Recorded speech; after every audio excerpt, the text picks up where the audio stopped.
Perfect. So, please, thank you everyone. Welcome for this webinar.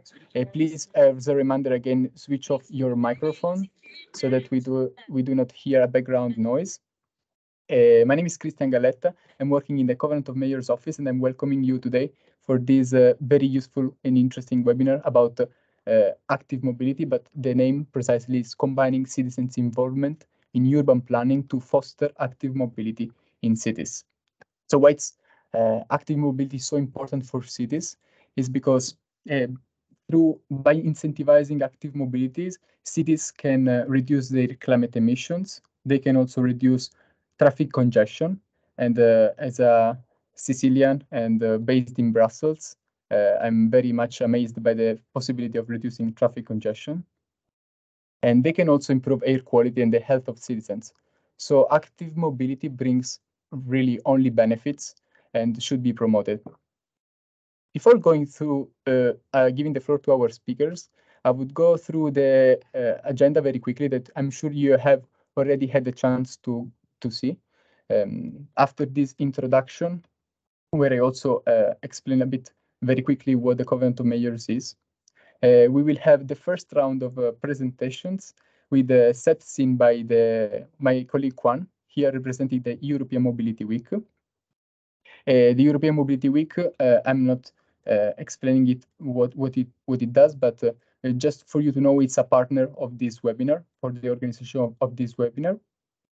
And the European Mobility Week is also connected to the second speaker.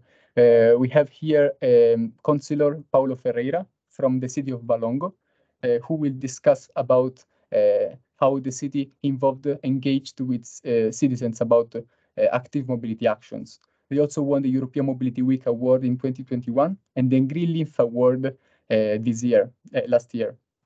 Thanks to this Green Leaf Award, they will be part of the Covenant of Mayors board in 2023. So we are very much welcome to have you here also speaking.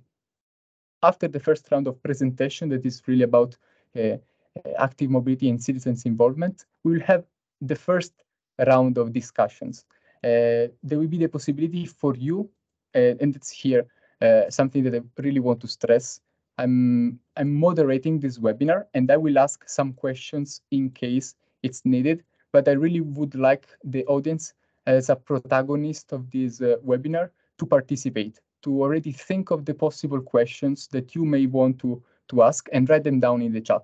So with our colleagues, we will filter your questions and then ask them to the speakers during this moderated discussion with the Q&A from participants. At the end of the webinar, there will be, in any case, the possibility, the chance to raise your hand if you want to intervene. But for this time being, you can just write down your questions.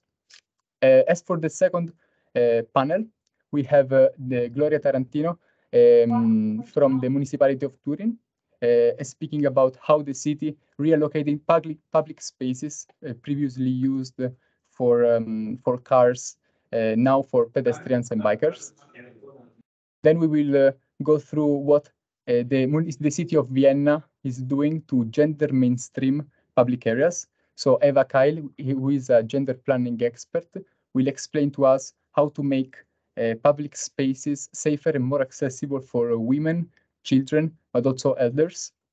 And in the end, we will finish with the presentation of two projects, the EcoSense and InfraSense project that have been implemented in the city of Oldenburg.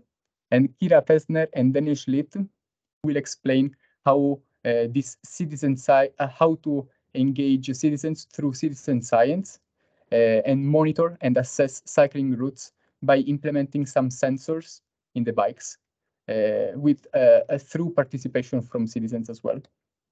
Then again, with the same rules, another moderated discussion, and finally the concluding remarks. So before I give the floor to the speakers we have today, maybe in shortly what the Covenant of Mayors is about, because the Covenant of Mayors is a movement, is a project, but is a movement of local climate actions based on voluntary on a voluntary commitment. So signatories from small to medium and large municipalities all over Europe sign up and commit to implement some actions in order to align with the climate and energy European objectives. As you can see from this slide, from the flashback, it was created in 2008, and it's celebrating to this year its 15th anniversary. Some key figures, just for you to have an idea. At the moment, today, there are more than 11,000 signatories. Many of them have already committed to our latest commitment, so the latest objective of 2050, by reducing emissions by 80%. And then we have also coordinators and supporters. This slide is really just to give an overview of many activities that we are doing. So firstly, we are with the SICAPs and reporting framework, we are providing a framework for our signatories to implement action plans and monitor as well. We are having awareness raising activities, plenty of resources. You will receive this presentation at the end, so no worries. And also we are organizing capacity building activity, such as this webinar. The webinar on active mobility is part of this coalition of the willing on sustainable transport initiative. So as you can see here, there are many partners involved, and the European Mobility Week and the Covenant of Mayors, actually. There was a typo here in the presentation. And this webinar of today, based on active mobility, is the third one. We had already 2 other webinars, and there will be in April and June 2 more webinars. So if you are interested, we will publish all the information in our website. So last things, some housekeeping rules. You already know, like to please keep your microphones switched off. And if you want to intervene for some things at the end of the presentation, there will be time and you can raise your hand. But you are free to keep your camera on if you want. Write down your questions in the chat. They will be filtered and we will ask them to the speakers.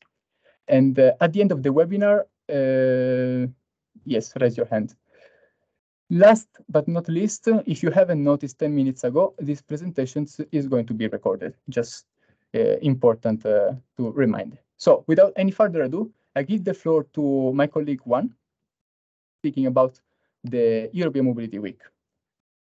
So thank you. Do you prefer to share the screen? Okay, perfect. I'm doing it already. Yeah, thank you very much, Christian. Thanks, everyone. I'm super happy to be here with you, live from Spain. We usually work together with Eugenia and with Christian from the office in Brussels, the university's office. But today I'm talking to you from my parents, and happy to share the presentation with other colleagues later. With Paolo, we were together in Valongo a couple of months ago. So I can't wait to see what you want to present to the others. But very quickly, for the European Mobility Week, I guess you already know what is the campaign.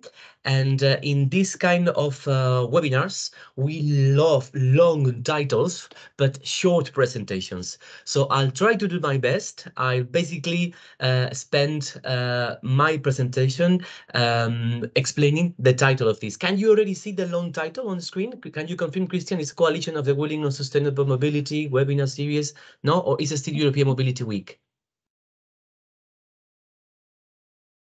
Just European Mobility Week.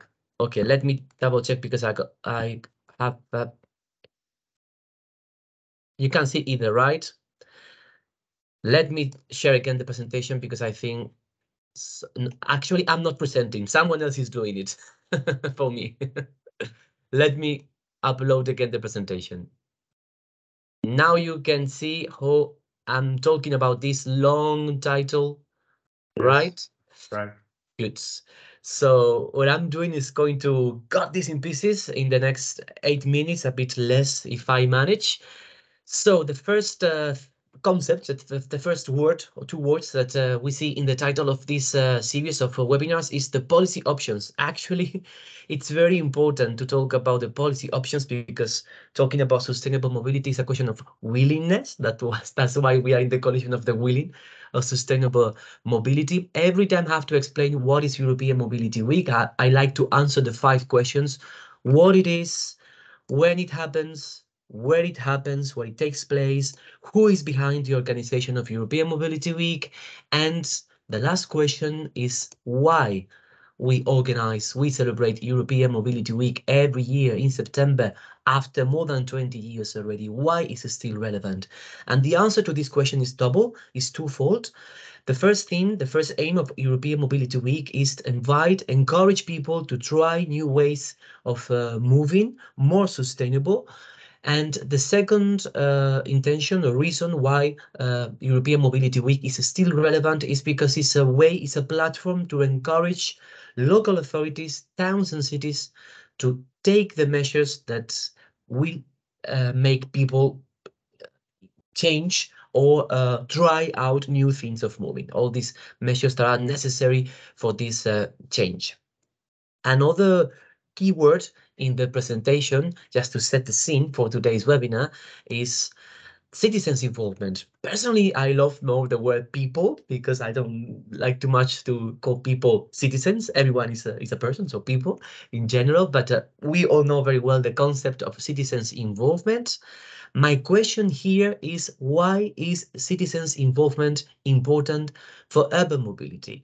And then different questions, different answers to these questions, can come to your minds.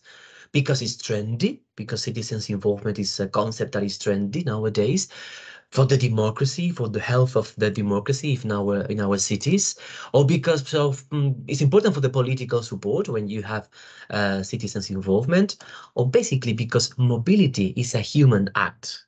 And I would like to highlight that mobility is a human act. People naturally move. And of course, the technology is also in between. And we need, as a society, we need to find an agreement to find the best way to move collectively or in our towns and cities. So if you heard about the citizens involvement concept for any process in the city life, when it's about cultural activities or education or employment, but it's true that for mobility, it's necessary because if something is a human act, is mobility. So my work, in a way, in this series of meetings and projects with many colleagues and experts working on sustainable urban mobility, my work is to highlight and to remind the human aspect of urban mobility. And I would like to insist in that message as well. Another thing in the presentation, another concept is, or another word is connecting people, connecting places is the title of my presentation.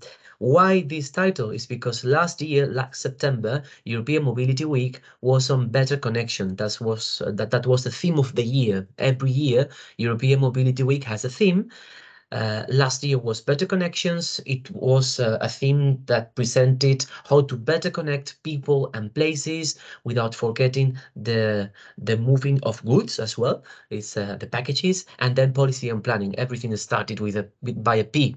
And then we developed this theme in different subtopics that I'm not going to explain now because it's super, it would be super dense for these 8 minutes, but you can revisit these materials in the European Mobility Week campaign website, where we produce different guidelines.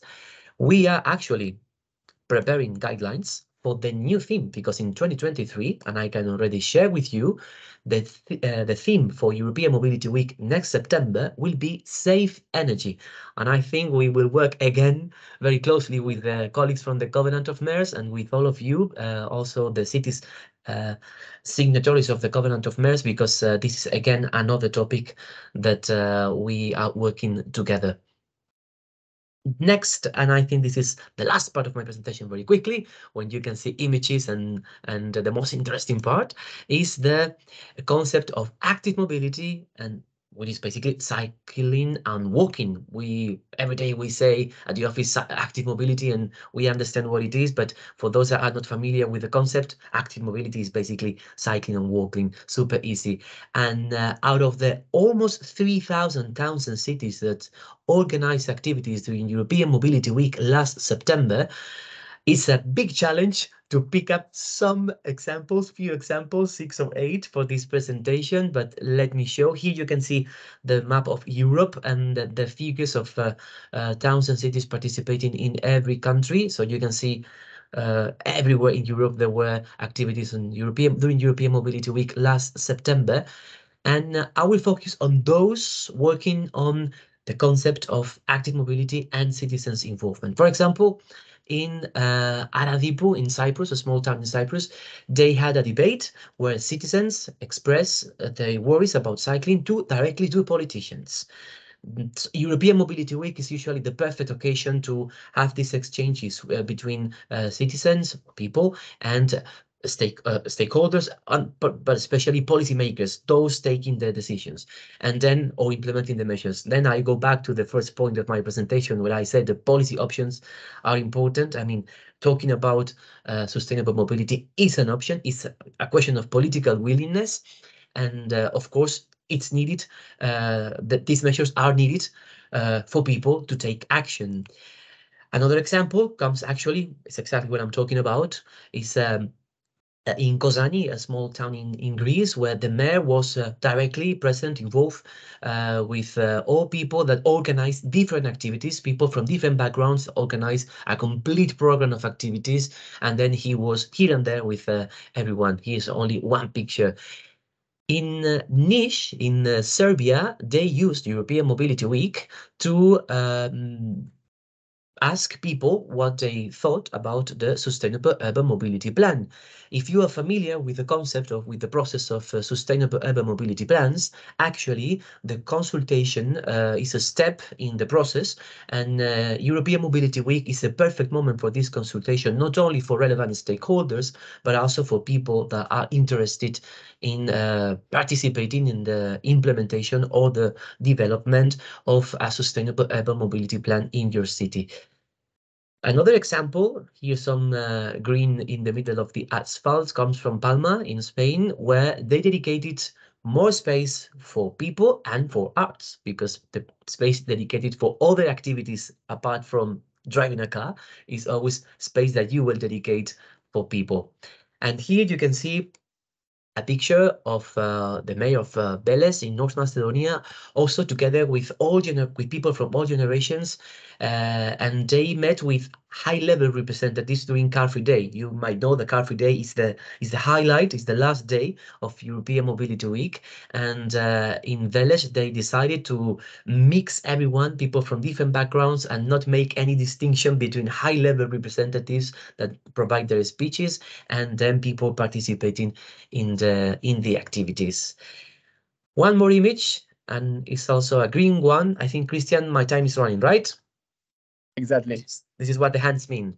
It's only two more images. This is a way to show how green can be your streets during European Mobility Week in Busto Arsizio. I don't know, colleagues, if I pronounce correctly, in Italy.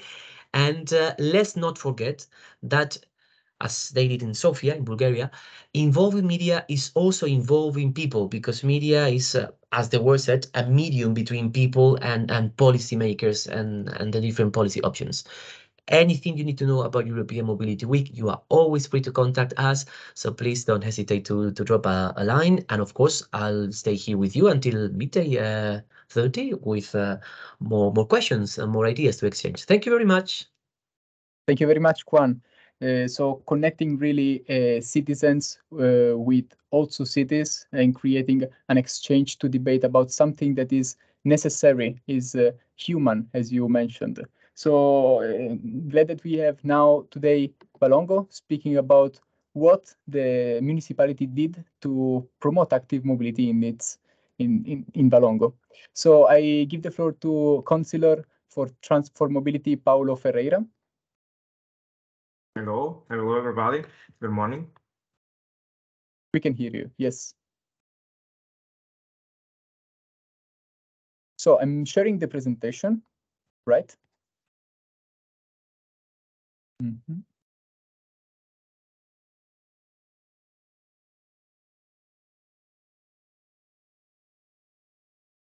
That you should be able to see all again. Okay, but my presentation. It's where it is. Yes.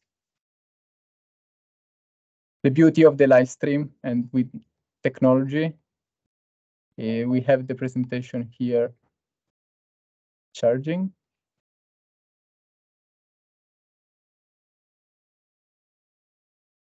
Okay, so you can take control of the presentation now. You should be able to move to the slides. But I'm seeing I'm not seeing my presentation.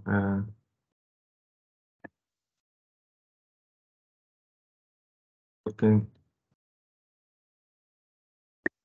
Can you see it now? No, I see the presentation, but it's not my presentation. So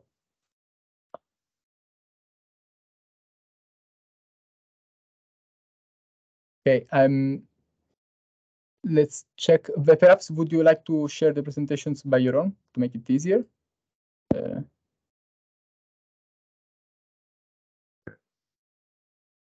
Let me try. Thank you. In the meantime, I remind all participants to write down some questions. I'm not sure if you have any thoughts about what the European Mobility Week is about and how it can help citizens connect. So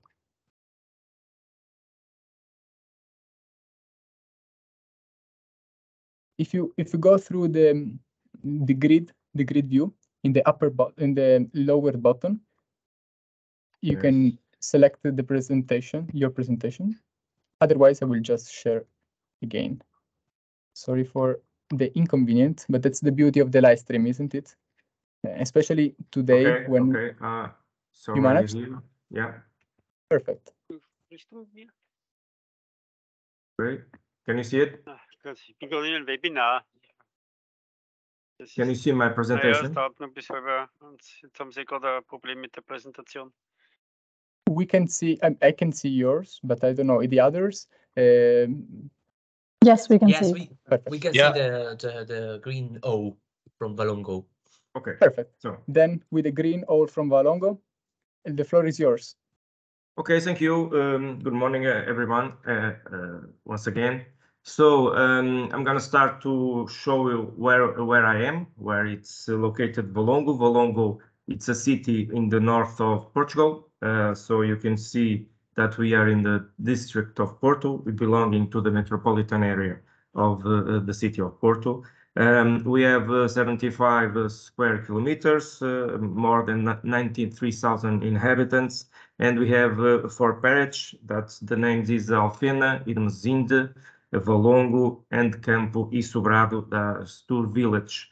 The municipality of Valongo has a vast history and several landmarks in the landscape, which characterize and it defines as unique territory.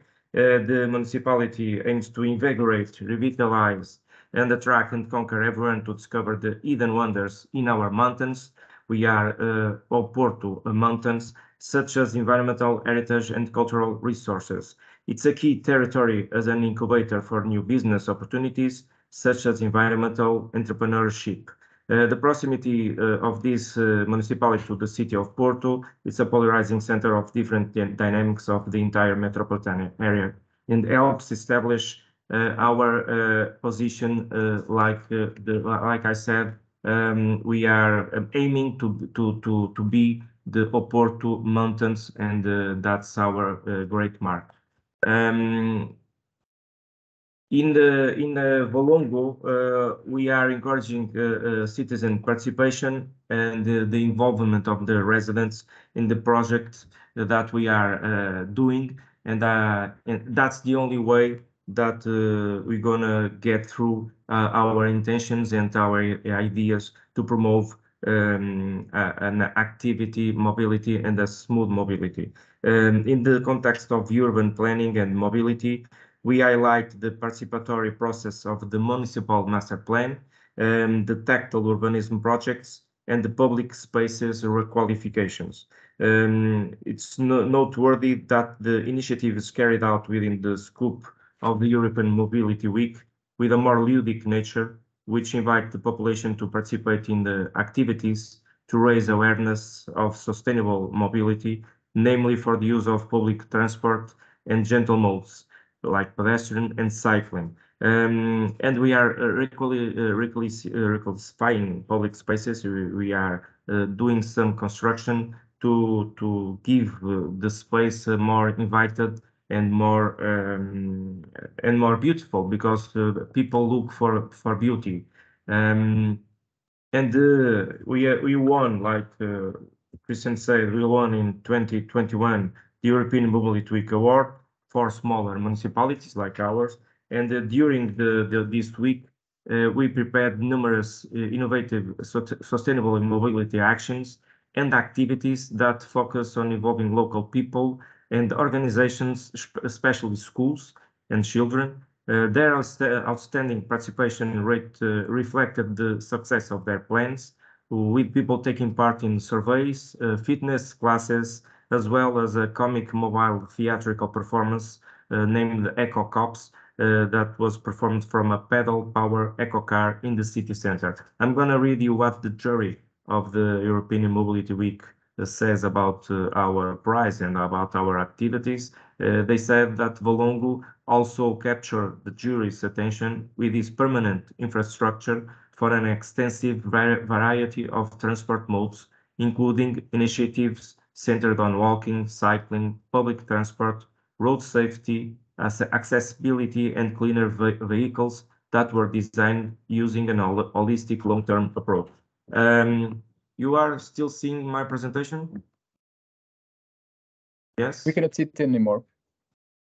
Because I'm not seeing here in my computer. If you are seeing, I'm gonna go on. Can I go on? You are seeing the presentation, yeah? Not yet.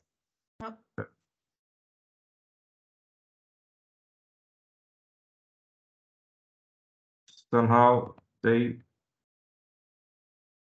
presentation went away. I don't know. How can I get it back? Sorry.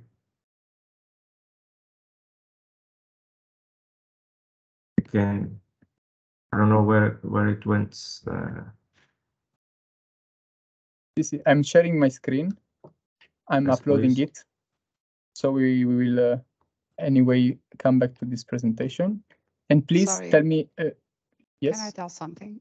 Because the presentation you are passing, it's not okay. It's not like the original we sent you. The photographs are all not visible.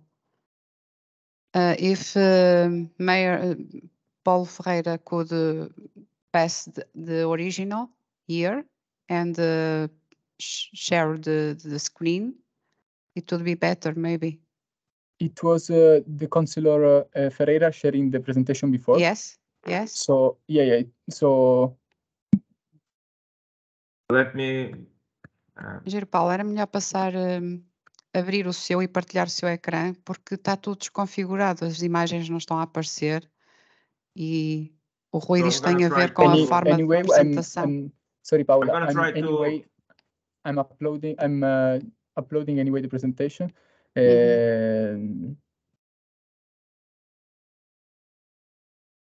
Can you see it here? No. Sim, nós estamos. Yes, we can see yours. But when it comes to Valongo, it all gets a mess. Well, we have technical issues with the presentations, but I think that we can still go on explaining what Valongo is doing, regardless of the presentation. I'm gonna explain it. Yeah. Yes. So. See, but there's no pictures. There's no. That's okay. Then, yes. then would you feel comfortable, Councillor Ferreira, with speaking without a presentation? Sure. Yes, that's okay. Yes, sure. Then we can go. I'm gonna in our. May I share the presentation? I can share it. Thank you. Yes. Okay. Very quick. Yes, if it's possible, very quickly. Not to subtract too much time for the Q&A, and for the participants still on. Thank you so much for the understanding. These kind of issues happen when organizing webinars. So I hope that your attention and your interest will still be valued. Yeah. Carla, Paulo, I also have the presentation myself if you want. Your presentation, I have it. Yes, Juan, please.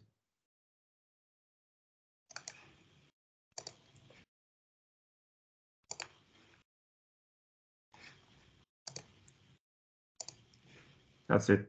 Okay. Can you put it in the right there. Thank you. So these images you can see that we are implementing several actions to change the public space, taking space away from the car and giving it to the people. For example, in the lower image on the left side, it represents an avenue where we removed the lane that was for the car, and we built a bike lane and an athletic track for people to run. And all the measures we are implementing aims to reduce the speed of the car within urban centers, create safe and inclusive sidewalks or corridors for people to walk, and make our cities town more inviting and more proper to people meet again and communicate face to face, not by mobile phone. For this, we use, like you can see in these pictures, we use colorful furniture, we paint the floors, we create spaces for people to live together, to stay together. You can pass for another slide, please. Can you put the other slide? Yeah, thank you. On this slide, we can see people walking this corridor, this a pilgrim's corridor that every day is used to visit the church of Santa Rita in Ermesinde, and we can also see images of the participation of children in our activities for the European Week of Mobility. We try to change the mentality of the parents through their children, because parents are still very dependent on the car, and it's very difficult to change the mindset. We also see awareness actions. In the lower image in the right, you can see a street theatrical action which seeks to raise awareness to the use of soft models in their travels. You can put the other slide, please. Yeah, so this is some images that the actions that we do for the changing of Valongo Municipal Master Plan. We have defined some expectations. We diagnose. We have made a diagnosis, proposals, experimental actions, and then we made a presentation. You can change for the other slide, please. It was very important this participation of the children. As I mentioned before, in this PDM, for the first time, we had a project linked to the children, and that was seeing the urban planning through the eyes of a child. We only see the eyes of an adult. So for the first time, we see the planning through the eyes of a child, and we listen to their ideas and try to translate those ideas that were possible to do, and it was make sense to do in our PDM. So actions emerge from the various meetings, and here are some examples of it. We do pedestrian and cycling, walking actions.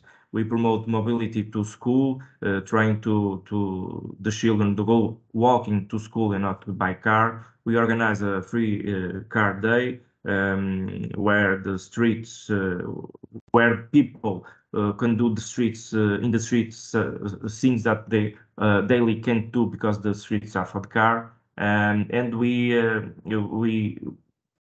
talk about how we could change the public space. How can we throw away the car, and how can we put the people living in the streets that once was only for the car? Just to interrupt, if you could please wrap up for the presentation. Sorry? If you could quickly wrap up, we are just be mindful a bit of the time. Thank you. So we're recognizing the importance of involving children and young people in civic participation.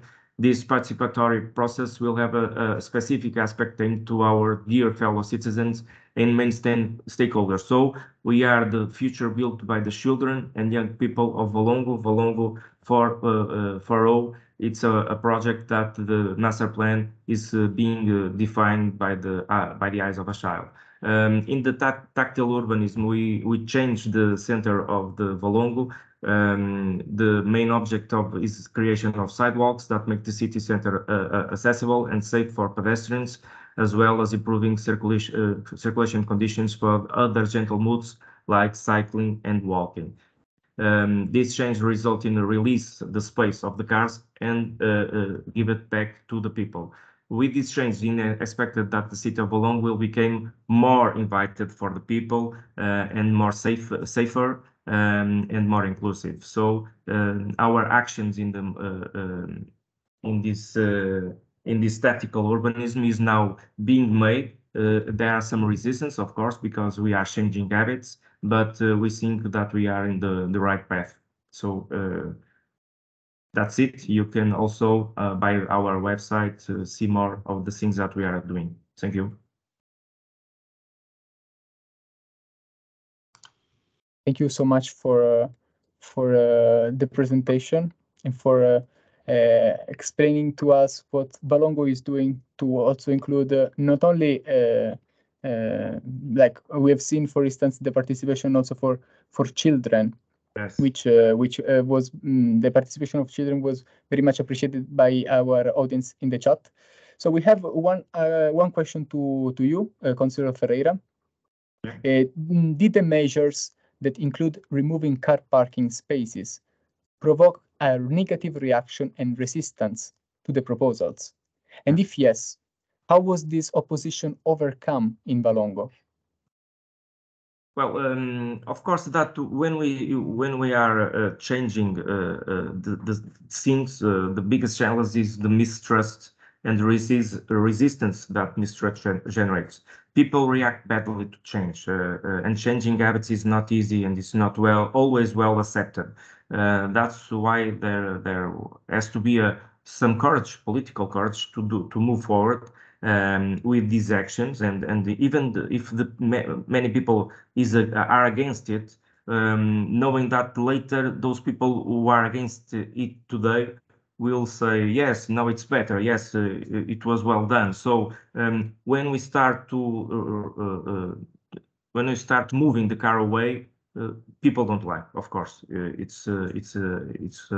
have a strongly resistance to that, but lower they start to use the public space that are free from the cars for the people, and they understand, yes, okay, now I have to take more time to go from here to there, but now I have quality public space to enjoy with my children, to enjoy with my friends, and they start accepting the change. Okay. Thank you so much. And actually, we have another question always from the audience, always for you, Councillor Ferreira, which is about the citizen participation. So, yes, as you showed, I'm reading the question. Citizen participation was mostly focused on qualitative data? Question mark. Is there any quantitative data related to the cycling that produced during the diagnosis? Yes, we have those data. We did some reunions. We did some focus group. We went to school to speak with the children, and yeah, we have those data. We have a company that help us processing that information, and we have those numbers. But I can say too that we have 93,000 inhabitants, and we have a small participation because people don't care. It's the most difficult for us politicians is how can we engage the people in our actions? How can we engage the people in these new politicals? And it's not easy because people just start thinking in something else. They are on Facebook, they are on Instagram, and it's very difficult to attract people for this changing and for these themes and for this discussion. That's why we aim for the children. That's why we go to schools and we talk to children, because children will talk to the older brother, with the uncle, with the parents, with the grandparents, and that's a way to get there. Okay, thank you so much for your answer. Thank you. Thank you. Now going also to Juan, because the European Mobility Week was organized for many years. So the first question that comes to my mind is how do you keep involving citizens after 20 years, and how do you always renovate the concept? For instance, next year will be about saving energy. How do you manage to keep the interest in this initiative after these many years? Basically, because after more than 20 years, we still have a problem to resolve. We don't still, we haven't reached this dream city where people move in a sustainable way, where we have zero emissions. So there are objectives to meet in line with the European Green Deal, quite recent. Actually, the European Green Deal came much later than the European Mobility Week, but still the purpose is the same. So that's why European Mobility Week is still relevant, because we still have objectives to meet.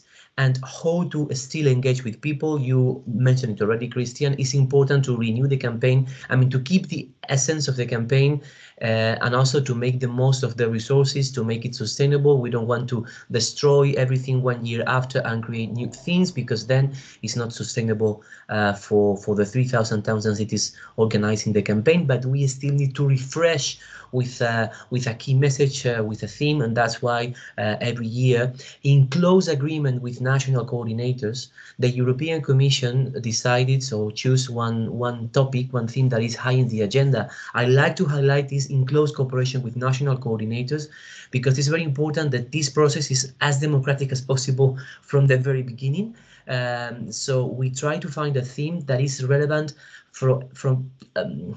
to every city in Europe. It's very difficult because I guess you all agree, the next speakers and also Vereador Ferreira, that you also have your own agenda, right? So if we, for example, say this year during European Mobility Week, we are going to promote walking, but then your city invested a lot of money in a new bus system or in a new metro line, I guess you would like also to promote the use of public transport, right? So we need to find a theme that is relevant for everyone. And this is sometimes a challenge, because Europe is also very diverse, not only for the cultural backgrounds and the behavior of people, but also for the transport systems that they have. Thank you. Councillor Ferreira, since you have been mentioned, perhaps would you like to react on what Juan mentioned? Yeah, I agree with Juan. We are in many countries, many cities in different shifts, in different velocities. So in the Valongo, we are constructing bike lanes. We are requalification of the public space to people to walk, to stay, to have a chat, to play. Other cities may be doing some other actions completely different, because it depends on the money that we have, the budget, right? We have in Europe, we have a lot of difference in the budget, and so we have a small budget, and we have we're going to get there too. We're going to get there. Everyone is going to get to the finish line. So, but they do it at different velocities. So we have to adapt the project and to the realities of each municipalities, like Juan said. Yeah. Okay, thank you so much. And with this, we can finish with the first round of presentations. To the participants still online, if you have other questions for Juan and Councillor Ferreira, please do not hesitate to write them, and there will be the chance afterwards to also give the floor to them again if there are some burning questions that haven't been addressed yet. So thank you. We can now give the floor with the second speakers, and we are starting with the city of Turin, and we have Gloria Tarantino presenting what the city is doing to reallocate public spaces and giving them back to pedestrians and bikers.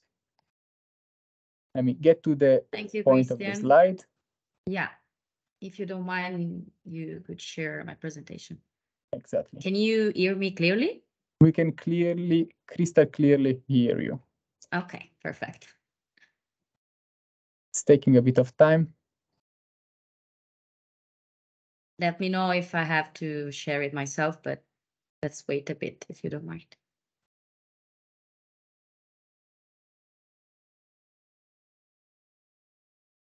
Okay, you should be able to see it. Yeah. Perfect. Okay. So good morning, everyone. I'm glad to be here and to participate in this webinar, this moment of sharing experiences and initiatives. I'm Gloria Tarantino. I work for the city of Turin as a technical officer at the mobility department.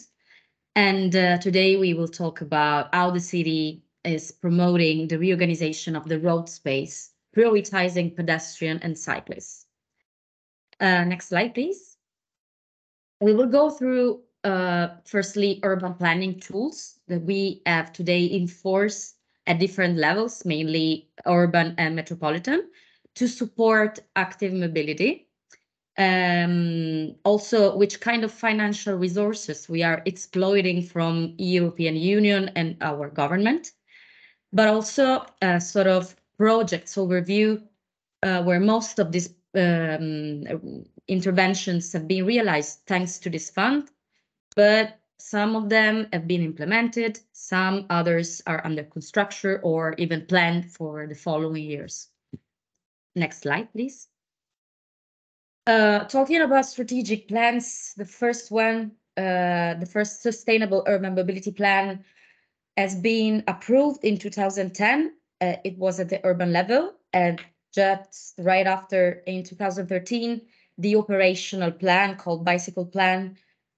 Of course, this one also the urban level has been approved, and the main goals were to reach a 10 years target, going from the 3% to the 15% of the cycling modal share, counting daily trips, but also to realize two different levels of cycling networks. The first one, the main one, with 10 bicycle corridors called directrix, conceived as the main cycling network that connects the city center to the suburban and the outskirts, as you can see from the picture on the left.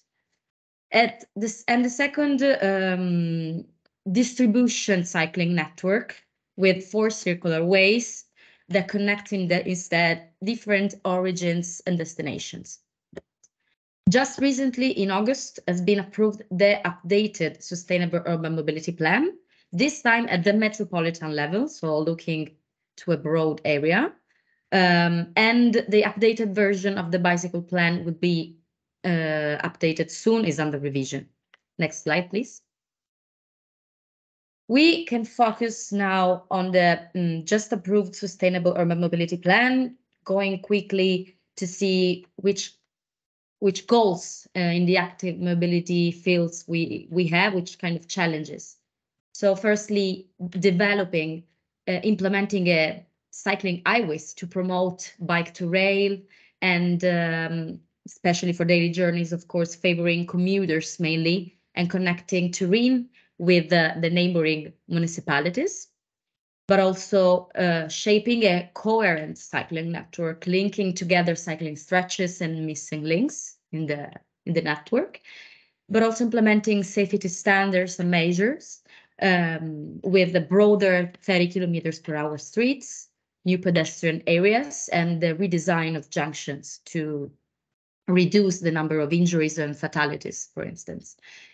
Also car-free school areas, street schools, but broadening the public space for families and children, as well as a future topic, freeing completely street from cars. But also bicycle facilities in correspondence of train station in order to create interchange points. Least but not least, sharing mobility services and mass systems in order to push users from private cars to alternative solutions. Next slide, please.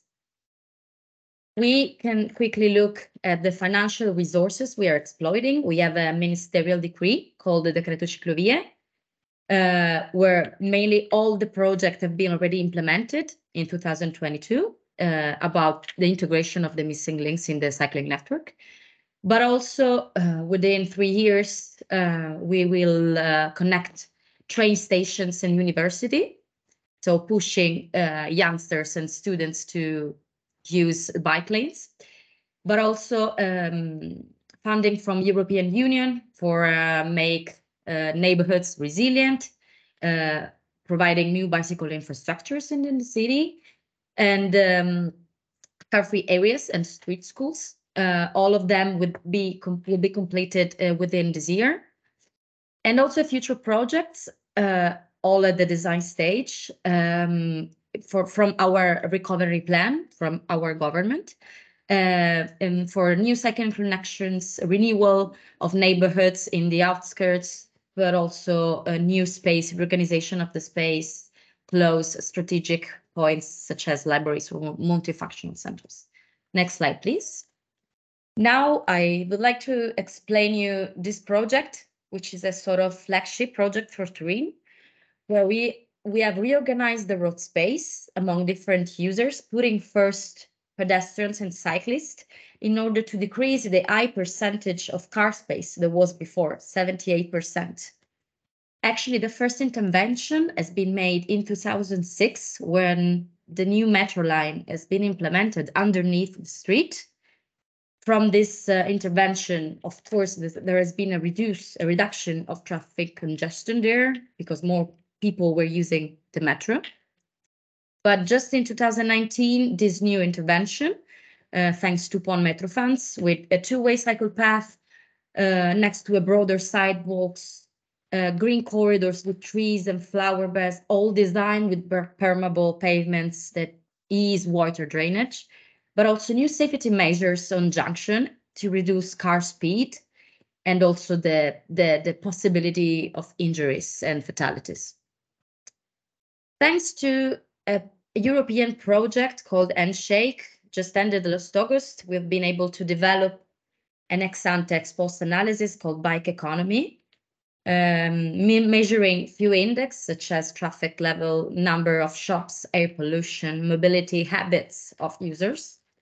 And thanks to this comparison, we've been able to quantify costs and benefits after the new intervention in the street in terms of less congestion, less noise, so hence less climate emission, thanks to less car trips and more people cycling and walking in the street, but also new shops opening thanks to more people that just slowly walking pass by, or the improvement of the cycling experience per se, in terms of travel times, safety, and easy connections. Next slide, please. This is a project that we have implemented. Yeah, I will speed up, yes. I promise.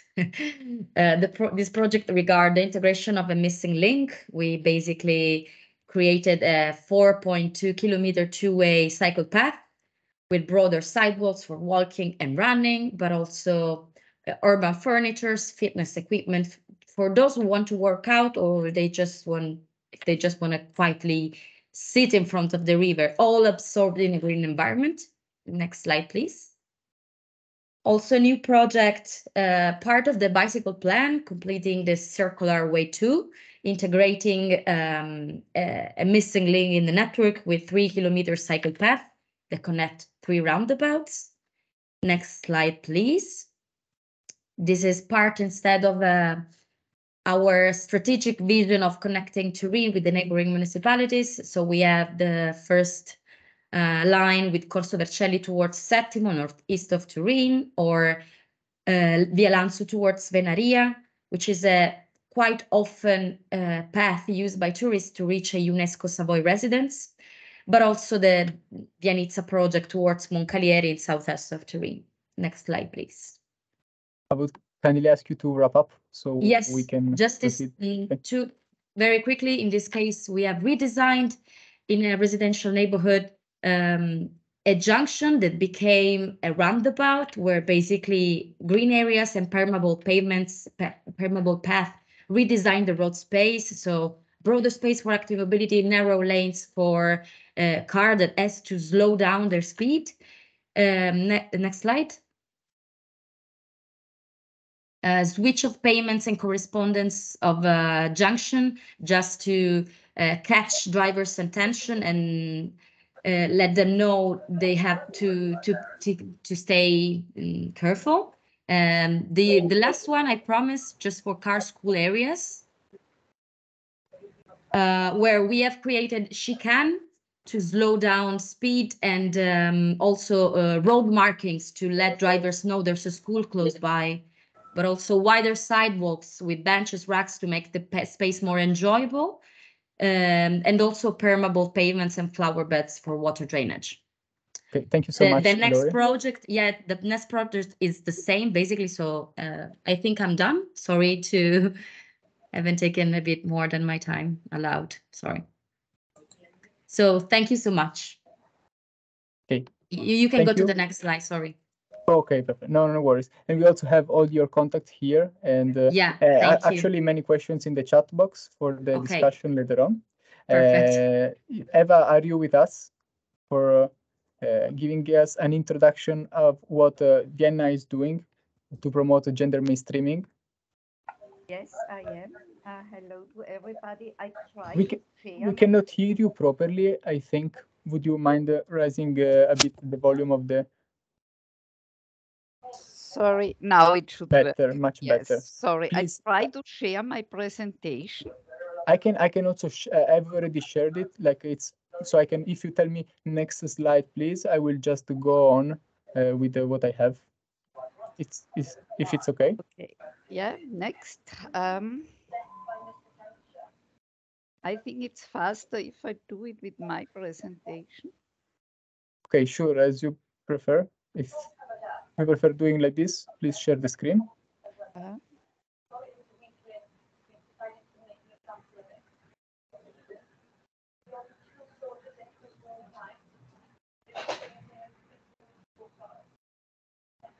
No, but then you have to close yours.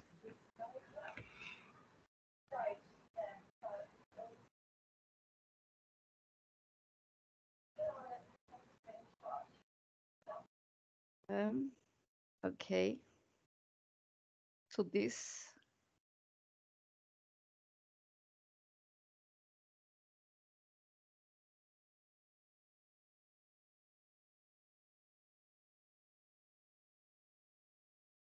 Now I think I'm, no, sorry. So let's do it we are seeing your screen. So yeah, let's do it with your presentation. Yeah. Okay. Yes, sorry. No worries. Very quickly, first, I will do it.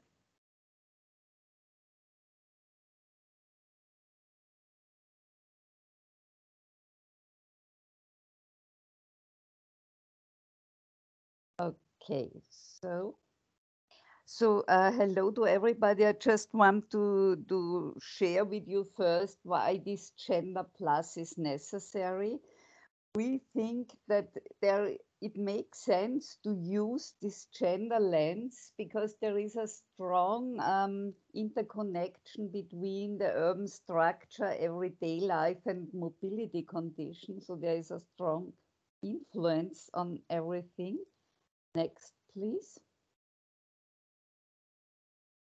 We have quite a long tradition of gender planning in Vienna.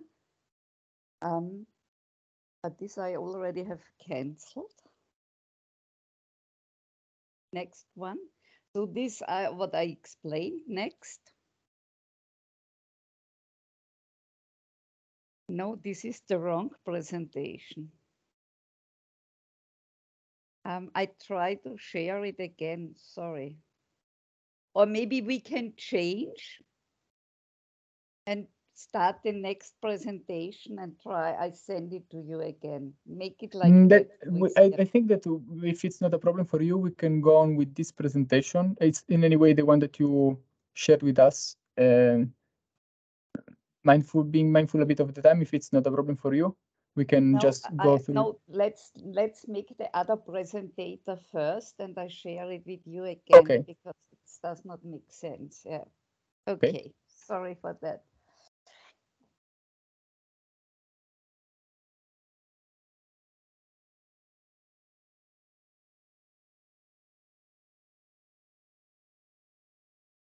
Or shall I try to share it again? I don't know why it. See. Okay, we are sharing the presentations. No worries. My colleague Eugenia will share it so that we are sure that we have the latest I presentation. think now I got it, my presentation. Can you see? We managed. So please go a bit on. Okay. Eva, can you see it? Yes, we can see it. Can you please guide us through the presentation and telling us? Can you to go see it next? now? Yeah. So Yes. Yes. Can Perfect. you see it now? Gender blending to stand in different shoes? Yes. Yes. Sorry, now it works. So I No really worries. have to No worries. hurry It's up. So I the think beauty of the live. Yeah. So gender planning is a quality assessment of planning decision and processes for different user groups. And I think this is the main point, to have this view on the different needs of the different user groups. And it's a question of fairness between these competing interests of user group. And in mobility issues, it's quite often the case, but it's also a question of efficiency, because if you get a better outcome of your investments if you need more about specific needs. So the mobility data, I think in every city it's the same. It shows that there is a difference. The model split is quite known, but it makes sense to show, for example, pedestrians and public transport users, the majority are women, and bikers and car users, the majority are men. And I think because of biking issues, that's really a question of safety, for example. And women have more complicated trip chains and are doing traditionally more care work. We use in Vienna the gender plus concept, because very often this is a misunderstanding that it's only about men and women. It's much more. It's about social roles, life phases, cultural and social backgrounds of people with specific needs. So it's a holistic approach, but to identify the different target groups. And there is as I showed you already, the mobility patterns, but also the probability of sexual harassments and rape in public space. So this makes really a difference. Just to show you, I think this calibration question is really important to the work of different groups, because, for example, our traffic lights, they're really focused on the speed of a healthy adult. But it takes much more time if you are old or a part of a vulnerable group, and also the mindset of planners. So this distance to say, oh, it's quite near. So it's really depending how you move in the streets. What we've done is a gender pilot district. Sorry, Eva. Yeah. Can you please tell us when you would prefer to change the slides so that we are aligned? I think, yeah, gender sensitive. So please tell us just the next slide, and then we will go on so that we align what you're saying. Don't you see my presentation? The mobile. No. We have uploaded the presentations. I think everyone now is seeing norms for calibration. Is that correct? The next slide. Okay, then I will. Perfect. Thank you. Okay.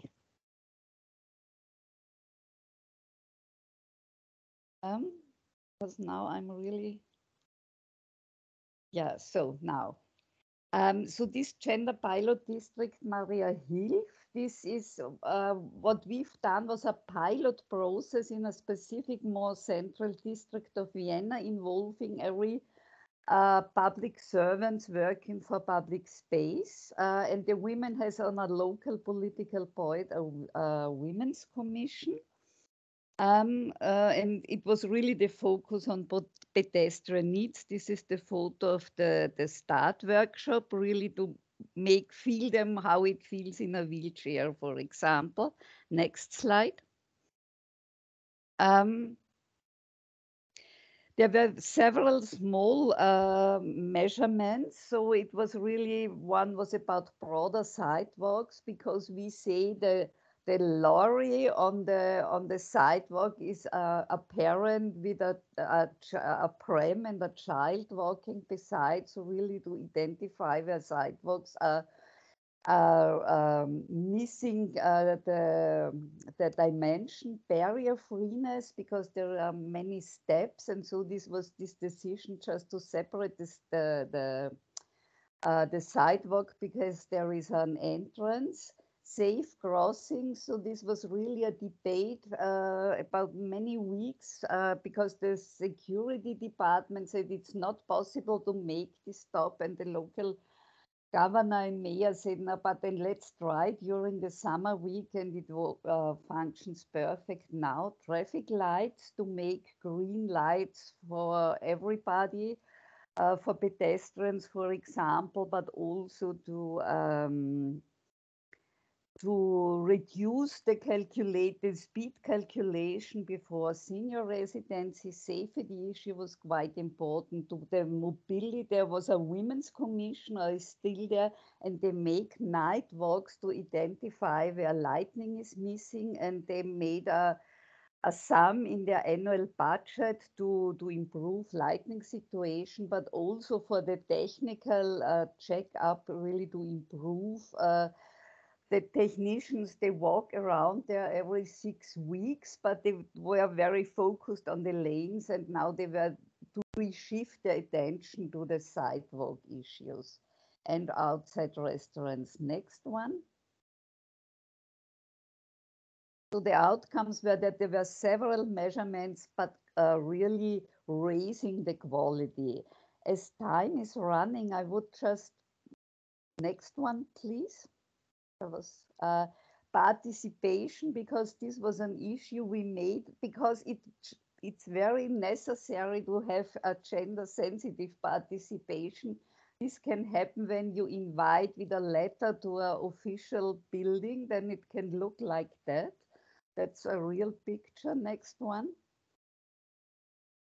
We use the gender-sensitive participation method by the redesign of a public square. Next one.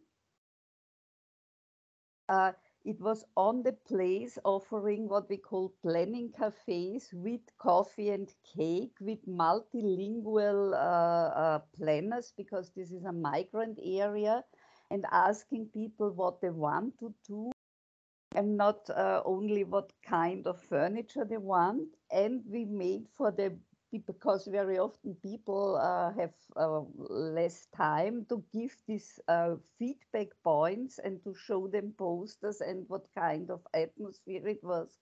And we differentiated by color between men and women, and by the size to identify what the kids and youngsters say. And for example, I realized they're standing there, there are much more boys answering than girls, and also encouraged every passing by girl. So these are very simple methods.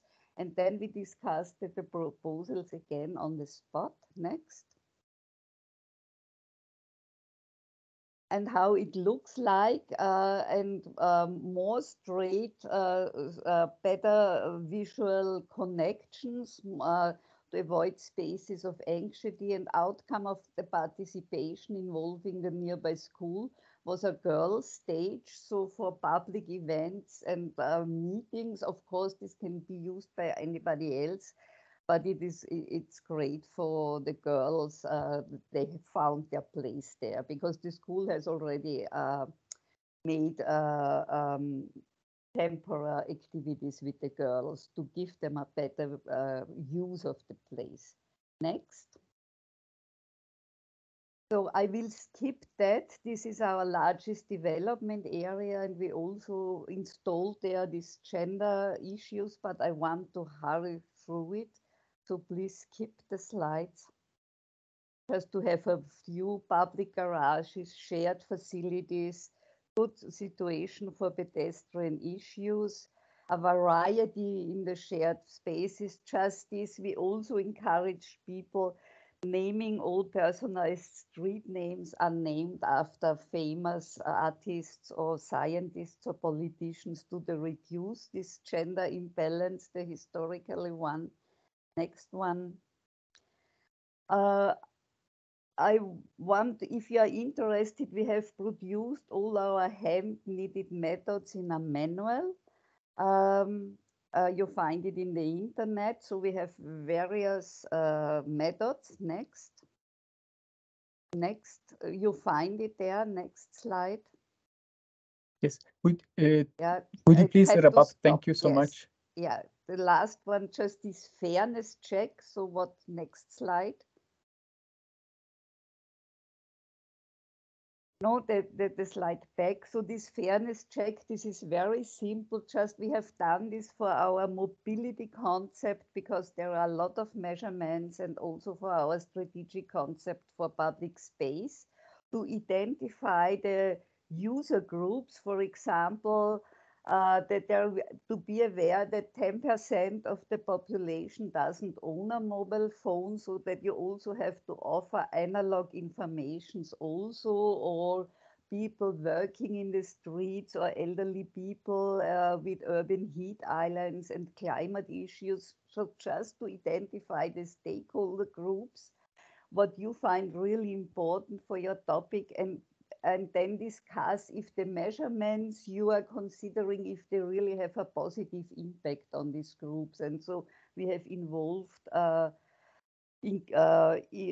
diversity experts, gender experts, and people concerned with inclusiveness. And so this really helps to find out, and we had to redefine or sharpen 1/3 of our measurements in the mobility issues.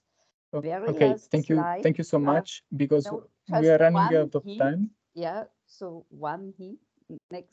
Next slide. I want to encourage you, from my opinion, is really, next slide, that there are a lot of, next slide. No, that this was this World Man from the World Bank, the gender manual. So there are a lot, I think, to look outside of Europe, because I think we can learn really a lot from the global world in cheap measurements, and they are very inventive, and there is a very good with best cases manual from the World Bank. Thank you. Okay, thank you so much for wrapping up. We can now give the floor to Kira and Daniel. And I'm checking the slide. Would you prefer to upload the slide yourself? Otherwise, I'm ready to share the screen. Yeah, I can also just try to take the moderation, what we tried at the beginning of the meeting. I will just try it. However, I think, oh, yes. Okay, there is it. Please go on. The floor is yours. Okay, so do you see when I change the slide? So do you see that I changed the slide? Yes. Yes, that's great. Thank you. So, hi everyone. My name is Kira Pelzner, and with me is also my colleague Daniel Schlitt. Maybe in contrast to all the other presentators so far, we don't work for a city. We working for private companies, and we are participating in the research projects EcoSense and InfraSense, and we will both very briefly introduce these projects, because we have not a lot of time. So I try to get the essence of the projects to you. So the goal of the EcoSense project is to collect and analyze cycling data to support infrastructure optimization by using a sensor technology. And it was a quite short project with about 1 year of length, and quite a small budget, because it was a kind of pre-project. So we should research the approach we had in EcoSense, and should see if this approach is actually promising, and if we should have a bigger project based on the results of the project EcoSense. So what we did is we developed a sensor that could collect different data, such as GPS, acceleration, position, orientation, and some environmentally relevant data.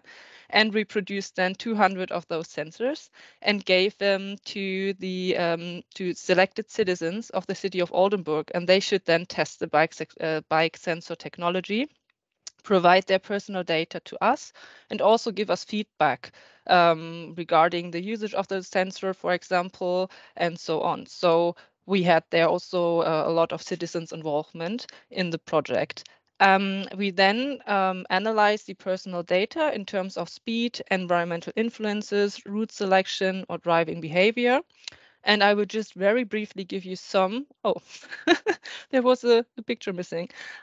We very briefly give you some results of the project. So I think one very important result was that there was a quite high public interest in the project, and the participation of citizens was quite good. So we just had a 2 weeks registration period, but we got more than 500 registrations within these 2 weeks. And of these 500 or more than 500 citizens, we then selected a group of citizens that were most representative for the city of Oldenburg. Yes, another 2 more results I wanted to state is that, for example, for the city of Oldenburg, it was very interesting to see that the main streets are mainly used by cyclists. And this is not a quite remarkable result, but for them it was very interesting because they always assumed that this is the cycling behavior in Oldenburg, but they never had data to confirm that this is actually true. So they now had the first time to data to confirm their assumption. And we had some of these results, and these were, of course, very interesting for them. And another result that was interesting for us as a project is that we could find numerous vibrations, but we were not able to say if this is, for example, due to a pothole, or if there's an intersection, or if there's anything else wrong in the infrastructure. And this is one thing which is what we are now trying to fix or try to further develop in the project of InfraSense, so that we are also able to say not only that there is a vibration, but also what causes the vibration. So Daniel, it's your audience. Thank you, Kira. So I'm Daniel Schlitt. I'm the project coordinator of the follow-up project InfraSense. And I have to take control, I guess. Yes. So does it work? It does. Yes.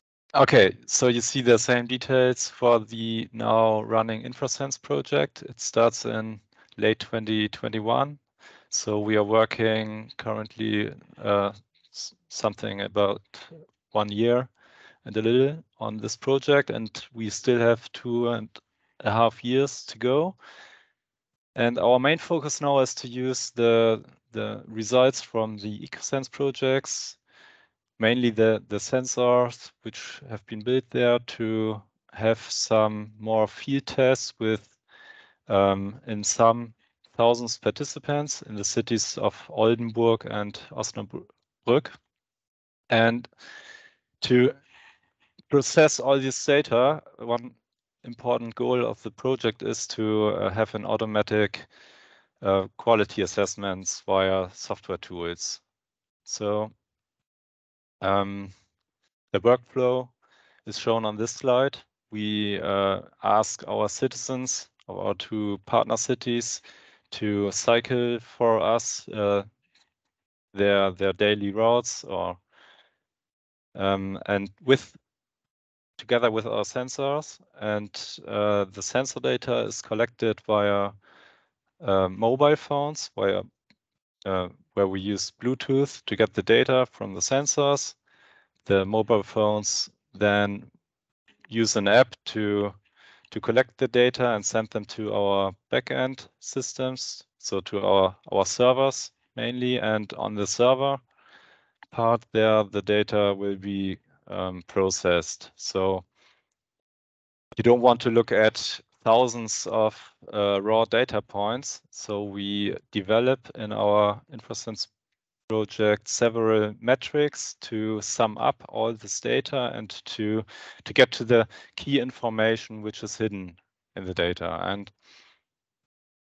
after that, we present it in a web application, so you can open it with a browser tool and look at the data or the processed metrics to get the insights. Where are the bad or where's the cycling infrastructure bad, and where are the best spots to modernize them? So this is one on the one hand, we will give the data to our cities. So city of Oldenburg and Osnabrück will get the process data to take it into consideration for the planning of new of infrastructure improvements. And on the other hand, we will also have the public web application, which will show the metrics for every interested person, mainly and especially for the citizens who are participating in our project. To give you some insights how our applications look like, I have some screenshots from our Android and iOS applications. So this app has mainly the purpose to gather the data. So so the user selects which sensor will be used, the external Bluetooth sensor or the integrated smartphone sensor. You should also specify the type of your bike, so we can take this into consideration for the data processing. And yeah, after that, you just take it with you, the sensor and your mobile phone and app, and then go cycling, and data is collected and sent to the servers. And after that, we process the data in the background and show some single routes which were cycled, or in another view we also have the aggregated metrics, for example, to show good and to show the cycleways which are in good and bad shape. And this one here is a screenshot from our current development process. So it's not public yet, but we are already testing with our own measurements. And as you can see, there are some routes which are green here. So this means the routes are very flat and you can cycle very comfortably. But we also have some red spots where you have, for example, potholes, or the ways, the streets are, there is many concussion or shocks if you are riding above it, for example, like this one. Yeah, as already said. Yes, just you still have time, but please wrap up. Thank you. Yeah, so as already said, we are involving the cities of Oldenburg and Osnabrück and giving them the process data, so that way they can use it for the further planning of their infrastructures. Yeah, the field test will start this year and go on to next year, and after that we will have some, I guess, very interesting results. So we would be happy if you stay in touch with us and look at our progress of the project. Okay, thank you so much also for the presentations of these two projects. So we have already seen many questions in the chat. I still invite you, now it's your time, audience, to write more questions to all the speakers. I can very quickly do a wrap up of what we have just seen. So basically, Gloria from Turin explained to us how the city has reallocated public spaces and that used to be, for instance, parking spaces for pedestrians and bikers, bearing in mind not only the importance of cycling, but also the green aspect, the green areas, also for resistance to floods and to heat islands. So also combining this adaptation to climate change concept. Then Eva from Vienna explained to us the importance not only to focus on women, but the gender plus concept that is much more inclusive and takes into account also children and elders, and how, in order to assess these needs, they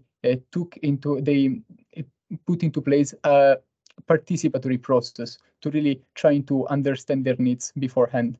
And then with the EcoSense and InfraSense project, we saw how these sensors could be used by the population to assess and monitor the cycling routes, and not only so in providing feedback a priori for the implementation of the urban plan, but also a posteriori after using this map and assessing and saying, well, we have this map, we could actually give some feedback on how to improve the future urban planning of the city. So we can start with one question from the chat that comes from the chat for Gloria. And again, here is the floor for you to write other questions in the chat. The first one is, which factors did you use to define or to plan the bicycle corridors? Actually, in that case, it was an existing project, existing walking and cycling path. Actually, from, I'd say, early 2000s. And in accordance with our strategic vision of integrating the missing link in the cycling network, we decided to extend the existing path, broadening the firstly reorganizing and renovating the path, but also broadening the sidewalks and ensuring a better experience for cyclists. Of course, there was a plus that we were along the river. We are along the river, so it's basically we were already in a green environment. So we decided to actually enhance and make the green corridor better through a new intervention.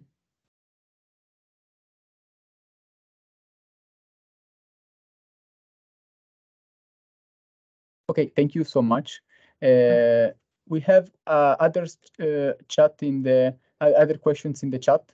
I can ask you one more question and then see if perhaps you can also address these questions that are smaller directly yourself. Would you feel comfortable in choosing one from the other questions from the chat? Yes, I saw something about e-scooters, and I'd like to add more. We basically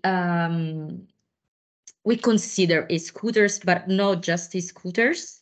Of course, also e-bikes and moped. That's why we have a tender in force right now in the city for managing and allow sharing mobility operators on the street. But we in line with our sustainable urban mobility plan strategic goals, we prioritize those providers that have services in the neighboring municipalities. So favoring commuters to come from the outskirts or another municipality to Turin and in the opposite direction as well. And also we have counted that since 2019 this kind of services have been quite used by different users, not just students. So changing user habits, moving from private cars to alternative solutions, alternatives modes of transport. Of course, this kind of services is sort of new in the market. So it came after bicycles in general, the classic bicycles. But of course, it's a mobility services that just started a few years ago. So we are considering them in our planning, but it's not the prioritization.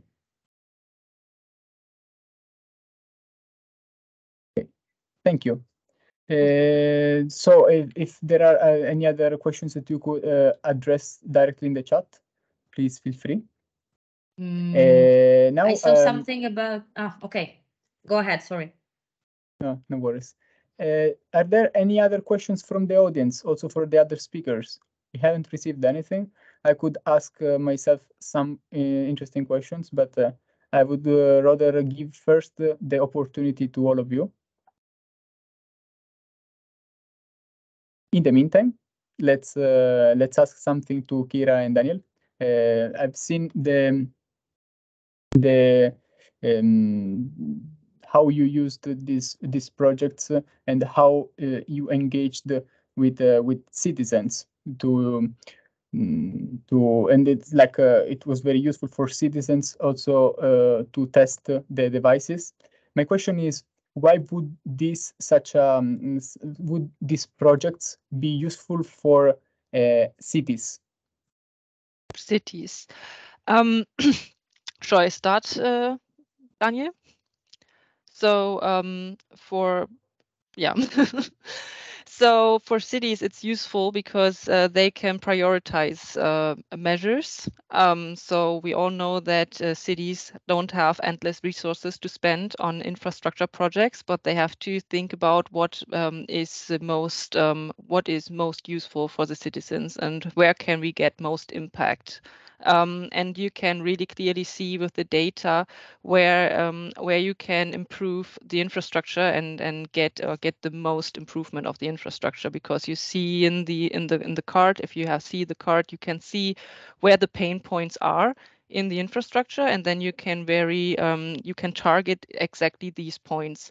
And maybe also to our approach, we not only give the sensors and the app to the citizens, but we also publish the analyzed results to the citizens, and then all citizens, so regardless of if they participated in the project so far or not, can then comment on the results. So we then also try to get their perspective better integrated into our results, so that we don't develop it once and then it's finished, but it's an iterative method, so that we get the better and better results that actually reflect the opinion of the citizens of the infrastructure. And I think that is really helpful for cities to get maybe to know how the citizens see the cycling infrastructure, but also to have objective data about it. Okay, Daniel is nodding. Okay. Daniel agrees. Perfect. Thank you so much. One question now for firstly, thanks a lot for all the Highlanders who survived until now. We are going slightly on late, but it's good to keep the discussion on. So if you can stay connected for a couple of minutes more, that would be very useful. And so, Eva, now a question for you, because when you were presenting also about this the manual that could be useful for planning, for supporting the planning of these areas, the design of these areas according to gender plus community needs.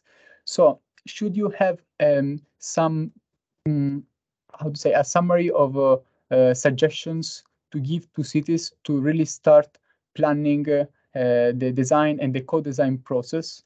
Would you have anything that you could indeed suggest to a city listening to us today? I think one is what we are doing for the redesign of bigger project social space analysis. So I think this is quite valuable really to watch who are the user groups and to map it. Because, for example, we have learned for one redesign that there are really a high huge of elderly people using this street, and it was in a poor migrant area, and a lot of migrants using it as a living room, but also many elderly people. And then we made a competition, and it was only that, and the young people say we are not using this street because there's too much social control. We are using other spaces. And so, and we mentioned this in the call of tender, and then they were only designed for young people. So I think there is really in this between architects and street designers, so that they really must sometime really be nudged or forced to get into awareness who are really the real user of a public space. So I think this is one very good method. And I think sometimes, or for example, another thing is a desire line. So really where pedestrians really want to make their short way. So very often it's really these simple questions that are overlooked in planning issues. So this is my recommendations, to be very hands-on and very using, and also this tactical urbanism, like we have seen in the example of Porto. I think there is a lot of closing streets for playing facilities. We have these playing streets. Also look for this cheap, because there's a question about cheap wins, quick wins. So I think we should use much more out of that. Okay, thank you so much. We now have our last question, a bit broad to all the speakers, if we are all still connected. That can also be useful, perhaps a bit to summarize your interventions. Can the speakers point to some low-hanging fruits, which I guess means like some sort of measures and goals to be set, that cities can implement to promote active mobility? And Dragomira is asking, she is a cyclist in Sofia and representing an NGO working with the municipality. So this is an open question for all the speakers. So who would like to start first between the whole speakers that we have? Perhaps we can start with Juan. I go quickly. Yes, let me give you 3 fruits. So first one, tactical urbanism. Valongo mentioned it. Sometimes it's not that difficult to put some paintings and change the space very quickly. And then, as Amsterdam said long time ago, if you build streets, you will have cars. If you provide public space for walking or for cycling, you will have cyclists. So super easy, tactical urbanism, just changing a bit the urban furniture. Second thing, working with the school, with children, is also quite easy to implement for cities.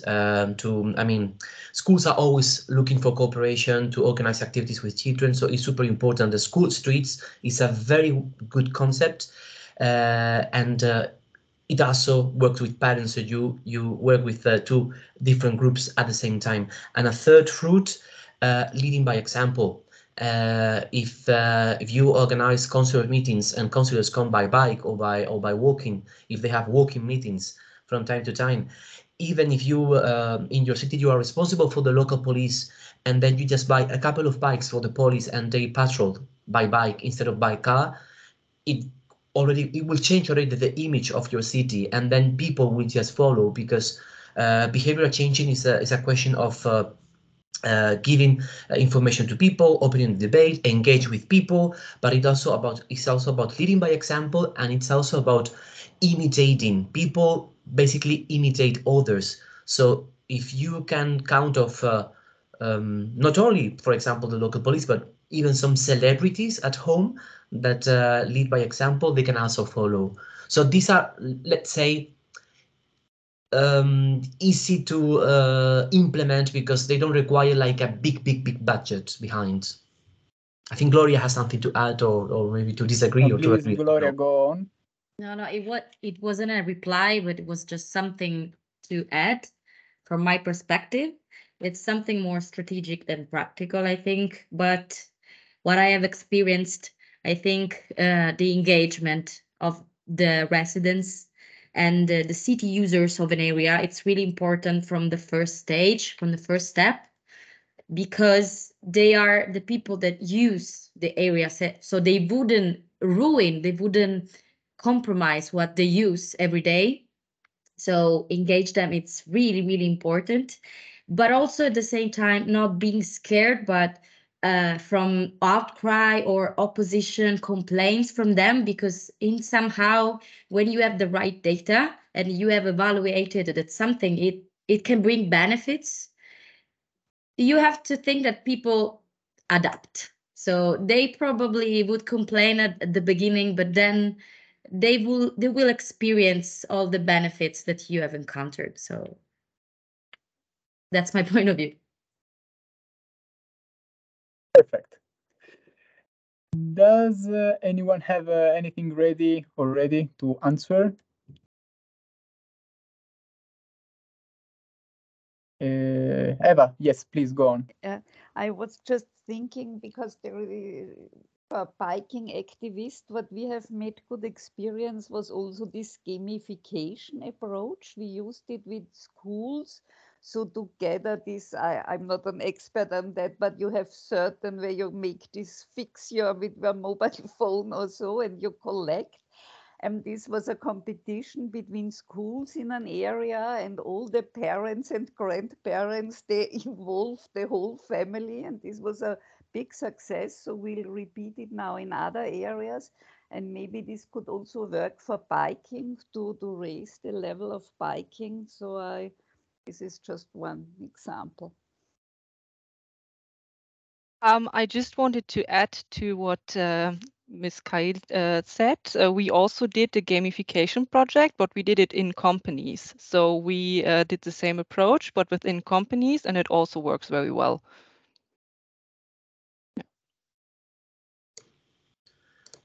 May I quickly add something, Christian? On Yes, what we Kid still said have on companies? one time. I don't know. Firstly, I don't know if also Councillor Paulo Ferreira would like to add something. In any case, yes, please go on, Juan.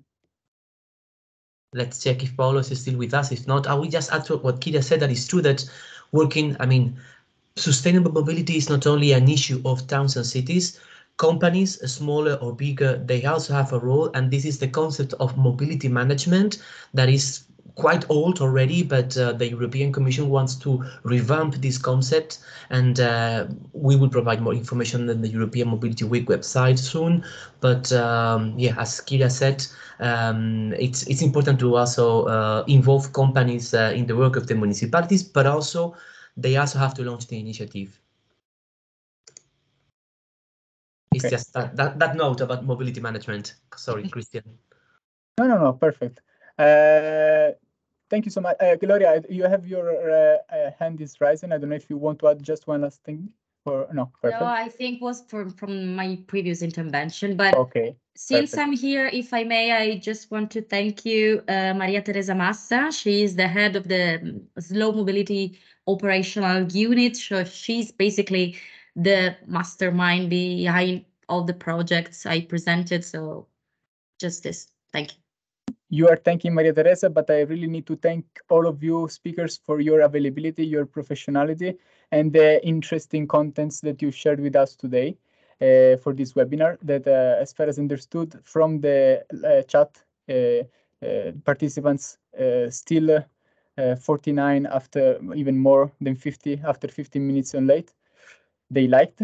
Just to wrap up very quickly, this is the Active Mobility webinar. It's finished today. We will share the recording and the presentations with you via mail, and they will also be published on our website with some main key takeaways. Very quickly, there will be other webinars, other two. The next one foreseen is the electric mobility one in April 2023. So if you are also interested in that, you can register once the registrations will go on. So thank you very much for your attention until now. And I think that now we all we want to go to lunch, but I hope that after this, we will have a bit more knowledge about this very important topic that is active mobility. So have a good day and thanks a lot. It's been a pleasure. Thank you. Thank you. Thank Goodbye. you. Have a good day. Bye.